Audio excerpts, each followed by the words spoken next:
مسند ابی یعلا میں حسن درجے کی روایت ہے۔ رسول اللہ صلی اللہ علیہ وسلم نے فرمایا، لا الہ الا اللہ کا اقرار کثرت سے کرتے رہا کرو، اس سے پہلے کہ تم اس کو موت یا بیماری کی وجہ سے نہ پڑھ سکو۔ اس حدیث کا مفہوم یہ ہے، بعض لوگوں پر بیماری یا موت کے وقت ایسی کیفیت ہوتی ہے کہ زبان ہل نہیں پاتی، آواز نہیں نکلتی، لہٰذا حالت صحت میں کثرت سے اس ورد کو زبان پر جاری رکھیں تاکہ آخر وقت میں یہ کلمہ پڑھنا نصیب ہو جائے۔ آخری وقت میں اکثر لوگ یہ کلمہ اس وجہ سے نہیں پڑھ سکتے کہ زندگی میں ان کے دل سخت تھے، گناہوں کی دلدل میں پھنسے ہوئے تھے،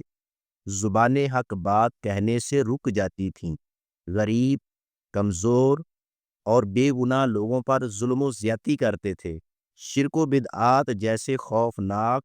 گناہ میں مبتلا تھے۔ لہٰذا آج ہی سے تمام صغیرہ و کبیرہ گناہوں کو چھوڑ کر سچی توبہ کرے